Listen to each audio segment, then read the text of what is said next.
ቪዲዮቹን ወደ CapCut ኢምፖርት ካደረግን በኋላ ከታች የነጣጠልነው ድምጽና ምስል እንዴት አድርጋችሁ ደግሞ ከት እንደምታደርጉ አሳያችኋለሁ ማለት ነው። በዋነኝነት ትንሽ ዙም ታደርጉታላችሁ ወደ ጎን ለጠጥ ስታደርጉት በስፋት ያሳያችኋል። ድምጽ ያለበትን ግራፍ ታዩታላችሁ በሰማያዊ ሆኖ ያስቀምጥላችኋል ማለት ነው። እናንተ ያወራችሁበት የእናንተ ቶን ያለበትን ፓርት ማለት ነው። ያ ድምጻችሁ ያለበት ፓርት ስለሆነ እሱን ቦታ ልትቆርጡት አይገባም ማለት ነው። ከዛ በመቀጠል የመጀመሪያው ማድረግ ያለባችሁ ዙሚንግ ካደረጋችሁ በኋላ ሁሉ ጊዜ መጀመሪያ ላይ ካሜራ ፕሌስ እናደርግ ድምጻችን ቀጥታ ወደ ቪዲዮ ስለማይጀምር እዛ ድረስ ትሄዱና የመጀመሪያውን ፓርት ስፕሊት መጥላለች ከታች ስፕሊት ታደርጉታላችሁ። ድምጹን ስፕሊት ስታደርጉ በተመሳሳይ ቪዲዮንም ስፕሊት ማድረጋችሁ እንዳይረሳ። ከዛ በኋላ ከላይ ያለውን ዲሌት ታደርጉታላችሁ፣ ድምጹንም ዲሌት ታደርጉትና ከታች ያለውን ድምጽ ወደዚህ ማስጠጋታችሁ እንዳይረሳ፣ ያለበለዚያ ይዛባባችኋል ማለት ነው። ከፊት ለፊት ጀምራችሁ እየሄዳችሁ በየመሃሉ ክፍተት ያለበትን ቦታ ምንም አይነት የድምጽ ግራፍ የሌለበትን ቦታ እየመረጣችሁ ከላይም ከታችም ከት ታደርጋላችሁ። ከዛ እዚህ ጋርም ትሄዱና ባዶ ቦታ ላይ ከት እያደረጋችሁ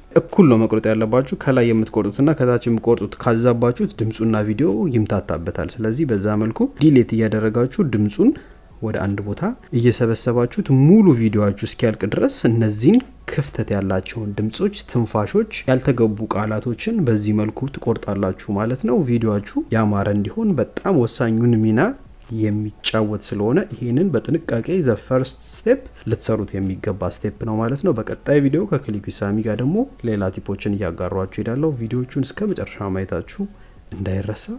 በቀጣይ ቪዲዮ እንገናኝ።